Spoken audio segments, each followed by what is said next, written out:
Des condoléances, celles du président de la République, M. Mohamed Cheikh El-Razouani, au tout nouveau roi Charles III du Royaume-Uni et d'Irlande du Nord à la suite du décès d'Élisabeth II.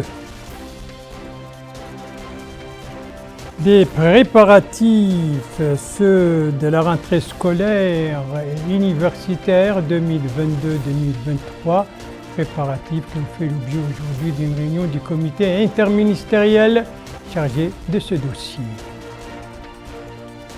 Un lancement, celui du programme d'assistance et de suivi à partir d'Agjucht par le délégué général de Tazor, c'était aujourd'hui.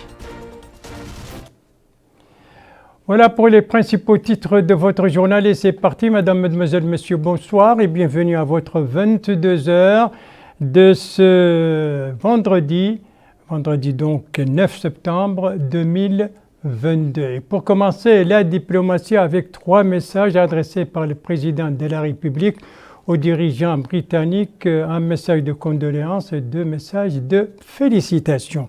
Le premier message, donc celui de condoléances, est adressé par M. Mohamed Cheikh El-Razouani au tout nouveau roi Charles III et ce message est ainsi libellé.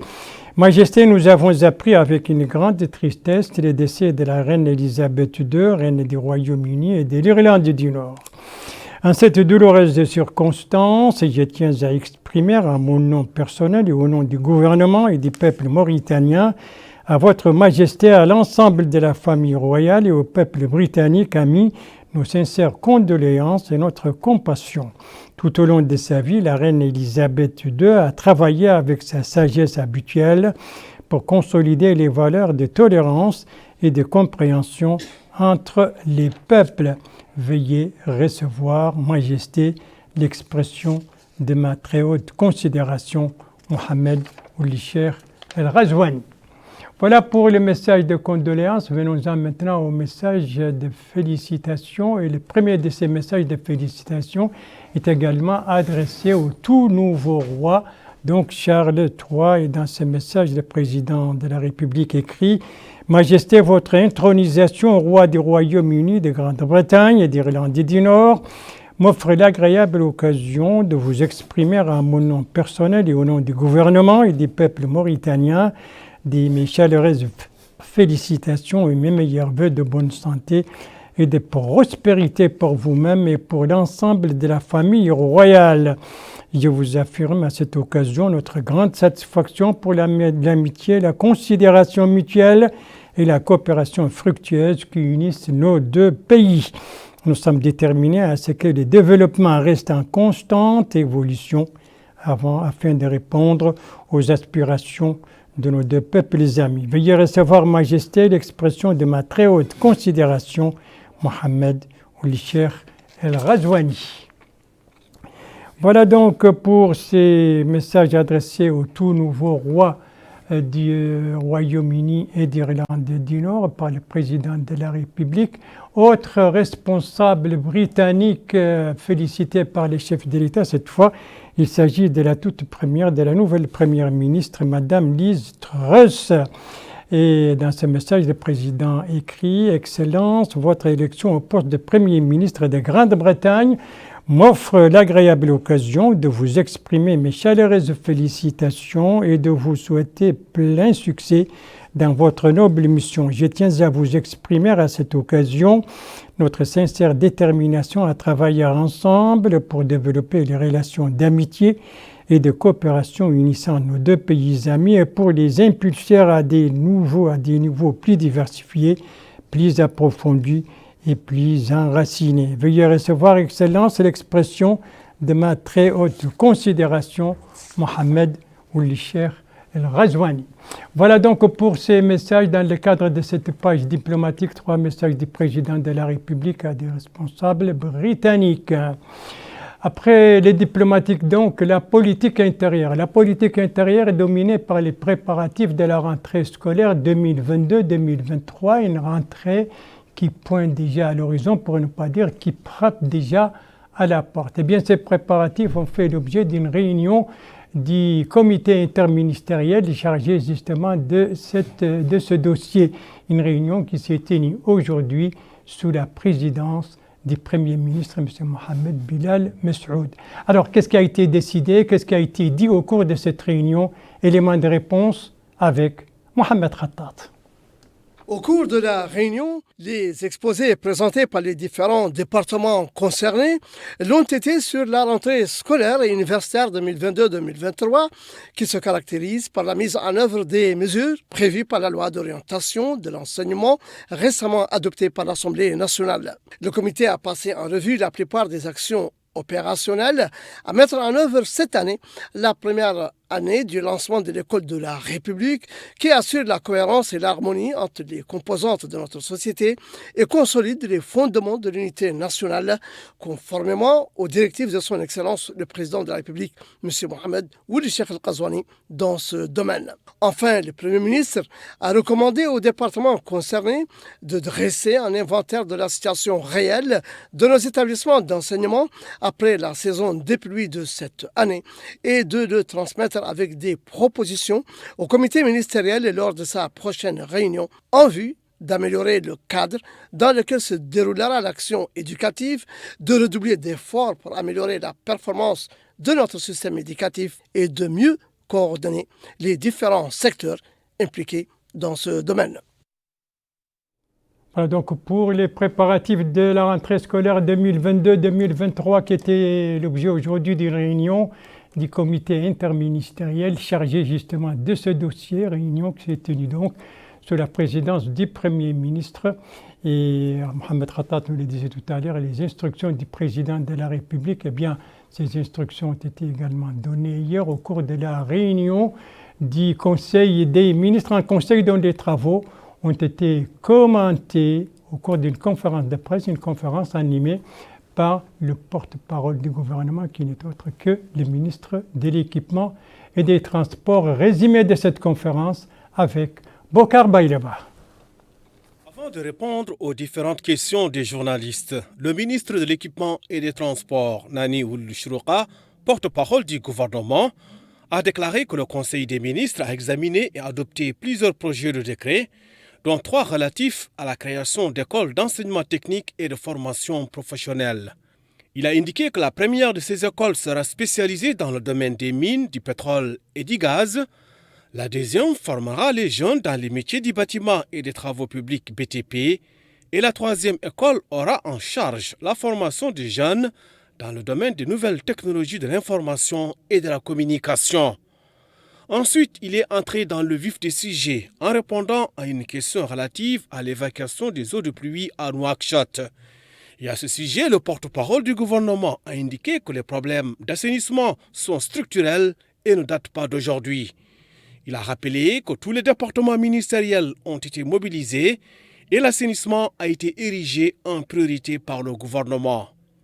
Répondant à une question relative au renouvellement des instances du Haut Conseil de la jeunesse, Nani Ould Chrouqa a indiqué que le dit renouvellement intervient suite à de longues consultations.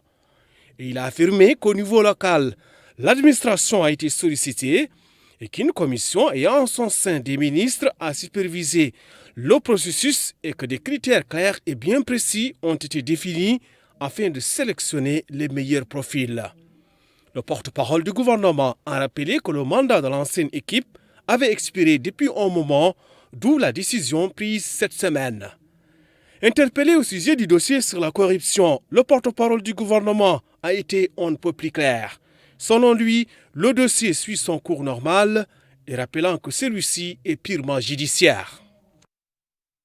Voilà donc la première conférence de presse du tout nouveau porte-parole du gouvernement, le tout nouveau ministre de l'Équipement des Transports, en somme une sorte de baptême de feu. C'était donc hier pour commenter les travaux du gouvernement. Eh bien pour lui, ce n'est pas une première, lui, c'est le délégué général de Tazor qui était aujourd'hui à Agjoujt, la capitale de l'Inchiri.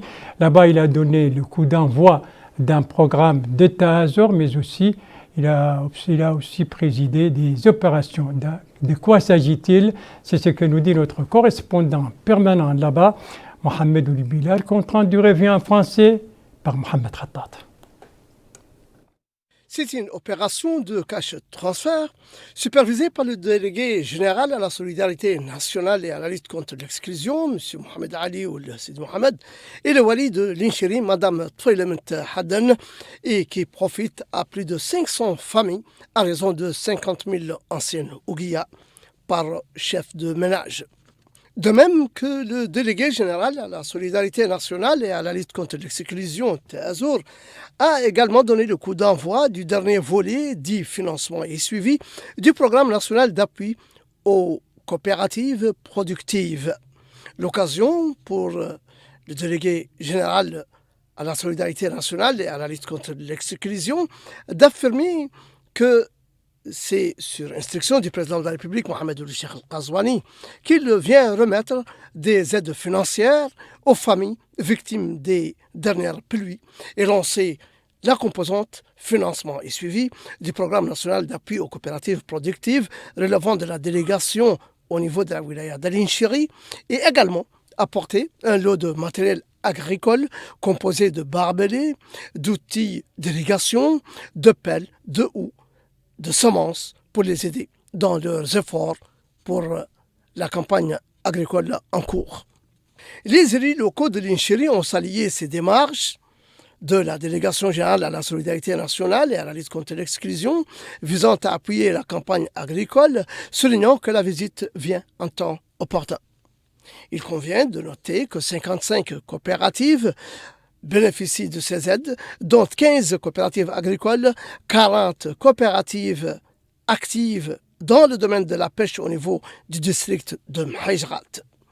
À cela s'ajoute l'octroi de véhicules tricycles à 15 chefs de famille et la distribution de grillages pour protéger les champs. Nous remercions, dit ce monsieur, le président de la République, M. Mohamed Ould Cheikh Al-Qazouani, pour ses soutiens. En plus du matériel, nous avons bénéficié d'argent cash. Personnellement, j'ai reçu 200 000 ouguiyas. Même son de cloche chez cette femme cultivatrice qui affirme avoir reçu du matériel agricole. C'est dire que ces interventions de la délégation générale à la solidarité nationale et à la lutte contre l'exclusion, en plus d'être un moyen d'améliorer les conditions de vie des couches vulnérables, ne manqueront pas de contribuer à la réussite de la campagne agricole en cours, l'intégration économique des populations et l'atteinte de l'autosuffisance alimentaire dans le domaine agricole. Financement des coopératives productives, opération cash, tout ce, plutôt cash transfert, tout cela c'était aujourd'hui à Agjoust, la capitale du Gorgol, et sous la supervision du délégué général de Tazor. Merci de suivre les JTF de Mauritanie, la suite du journal avec plusieurs étapes, Ayoun, Kayeidi, Rosso, Lexar et bien entendu la pluviométrie et la Covid-19. Première étape dont vous voyez les images ici, nous sommes à Gongal, au Rod El Gharbi. Ça, c'était une course de chevaux dans le cadre donc du festival du développement de la culture et du patrimoine d'Ayoun. En marge de ce festival, donc, et c'était une opération supervisée par le secrétaire général du ministère de la Culture, de la Jeunesse et des Sports. Ce festival qui a clôturé ses travaux hier a été marqué également par plusieurs conférences, donc, dont la dernière avait pour thème les 3 ans du mandat du président de la République. La deuxième étape de notre voyage à l'intérieur du pays nous conduit à Rosso, la capitale du Trarza. Rosso qui a abrité aujourd'hui une réunion du comité régional des catastrophes, je vous l'ai dit, chargé des crises, réunion présidée par le Wali et qui a regroupé autour de lui les délégués généraux de la protection civile et de la gestion des crises, le directeur général de l'ONAS, l'Office national de l'assainissement, ainsi que les chefs des services administratifs et sécuritaires. Réunion qui était axée sur les mesures pratiques prises justement pour faire face aux dégâts provoqués par les récentes pluies qui se sont abattues là-bas au Trarza et précisément dans la capitale du Trarza, Rosso d'ailleurs, qui a reçu aujourd'hui des pluies, nous y reviendrons demain. Et les pluies, justement, on en a enregistré dans certaines de nos wilayas à l'intérieur durant les dernières 24 heures. Quels sont les wilayas qui ont été arrosés, la hauteur des pluies? Eh bien, tout cela, on va les découvrir ensemble.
Et les ciels continuent toujours à être menaçants ici à Nouakchott. Voilà donc pour les pluies enregistrées ces dernières 24 heures dans certaines de nos wilayas, y compris les wilayas de Nouakchott. En tout cas des pluies dont l'eau vient s'ajouter à l'eau déjà des anciennes précipitations qui est toujours là et qui provoque bien des dégâts. Et les opérations de pompage et de libération des routes se poursuivent tant à Kaïdi au Gorgol qu'ici au Ksar, Nouakchott, plutôt Nouakchott Ouest. Eh bien, sur ces opérations et à Kaïdi et dans la commune du Ksar, des précisions avec Mohamed Khattat. C'est une opération de pompage des eaux de pluie et d'ensablement des mares d'eau stagnante que vient lancer la commune du Ksar pour dégager toutes les routes et améliorer de manière progressive la circulation routière. Une campagne menée par la mairie du Ksar en partenariat avec les hommes d'affaires de la Muqata'a, comme l'a précisé le maire du Ksar, qui a souligné que l'opération se poursuit déjà depuis une semaine, les rues de ce vieux quartier ayant été bloquées par les eaux de pluie, causant d'énormes désagréments aux passants et aux populations. Toutes les rues secondaires donnant sur des rues principales menant vers le goudron et par effet de domino s'obstruant les unes les autres. Mais a-t-il indiqué, grâce à cette intervention menée grâce aux efforts des fils de la Muqata'a, qu'il a remercié au passage, le succès de l'opération a permis de dégager les rues, de limiter les conséquences des eaux de pluie et d'évacuer les eaux stagnantes des routes. Pour leur part, les habitants d'Iksar espèrent la poursuite de cette opération dont ils se déclarent satisfaits, mais insistent pour que l'ensablement des mares soit fortifié pour éviter que d'autres eaux stagnantes ne viennent avec les prochaines pluies se former et bloquer à nouveau les routes. À Kayedi, c'est également une campagne de nettoyage pour dégager les eaux de pluie dont la ville a été témoin récemment sur plusieurs axes et points clés de la ville. Pour le maire de la ville, depuis les pluies diluviennes du 17 août dernier et les dégâts qu'elles ont causés, tout le monde a l'esprit sur Kayedi. Et a-t-il précisé, je remercie le président de la République, Mohamed Cheikh Al-Qazouani, pour la visite qu'il a effectuée ici, afin de voir de lui-même l'état de la ville et des populations. Depuis la commune, les autorités et les populations se sont mobilisées autour de l'essentiel et des efforts intenses et conjugués menés pour dégager les eaux de pluie des routes principales. Participent à cette campagne aux côtés de la mairie et des autorités administratives les organisations de la société civile qui sensibilisent les populations sur la nécessité de se prémunir contre les maladies saisonnières provoquées par les eaux stagnantes. Les habitants de Kayedi ont salué ces opérations de nettoyage visant à dégager et à débarrasser la ville des ordures et autres obstacles entravant la circulation pour donner à la ville de Kayedi le visage qui lui sied. Des campagnes donc de pompage d'eau, de libération des routes, mais aussi de dégagement des ordures tant à Kayedi, la capitale du Gorgol, qu'ici au Ksar, Nouakchott Ouest. On va terminer ce journal par la page médicale consacrée à l'évolution de la pandémie de la Covid-19. Voilà les graphiques et les chiffres donnés par le bulletin quotidien du ministère de la Santé. Vous le voyez, il y a 2 nouveaux cas positifs de la Covid-19, il y a 3 guérisons et le cumul des cas depuis le début de la pandémie, c'est-à-dire depuis 2020 donc, s'élève à 62 775 cas positifs, dont 61 765 guérisons et malheureusement 993 décès. Les chiffres donnés donc par les services compétents du ministère de la Santé dans leur bulletin quotidien.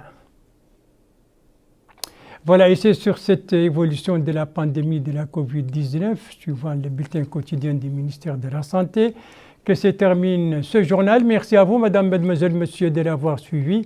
Merci bien entendu aux équipes rédactionnelles et techniques qui ont participé à sa conception. Je vous en rappelle les principales informations. Ça, c'est le message de condoléances adressé par le président de la République, M. Mohamed Cheikh Al-Qazouani, au tout nouveau roi du Royaume-Uni et de l'Irlande du Nord, Charles III, à la suite du décès de la reine Elisabeth II. Ici, c'est la réunion du comité interministériel chargé des préparatifs de la rentrée scolaire et universitaire 2022-2023, réunion tenue aujourd'hui ici à Nouakchott, sous la présidence du Premier ministre. Et là, nous sommes à juste avec la visite là-bas du délégué général d'État-major qui a procédé au lancement des programmes de financement pour les coopératives productives, mais aussi il a procédé à des opérations cash transfert. Et puis, comme nous sommes toujours dans les rappels, même si la Covid-19 poursuit sa tendance baissière, nous n'avons que 2 cas qui ont été enregistrés, 2 cas positifs durant ces dernières 24 heures. Toujours est-il que ceci est grâce notamment à la vaccination, mais aussi au respect des mesures préventives. Donc, mesures préventives, vaccination, voilà l'arme la plus efficace contre la Covid-19, une arme dont il faut utiliser donc pour lutter contre la Covid-19. Vaccination et mesures préventives, des gestes qui sont très simples et qui ne demandent pas beaucoup d'efforts, sinon la volonté de les appliquer. Et pourtant, ce sont des gestes qui permettent de sauver des vies. Votre santé est entre vos mains. Prenez soin de vous pour vous préserver et préserver les autres. Et si vous aimez vos proches, eh bien, pas d'approche et pas non plus de reproches. Et tous vaccinés, bien entendu, tous protégés. Voilà, sur ce, je vous souhaite une excellente, une très très bonne fin de soirée, une très très bonne fin de semaine. Et je vous donne rendez-vous, Inch'Allah, demain à la même heure, 22h. Bonsoir.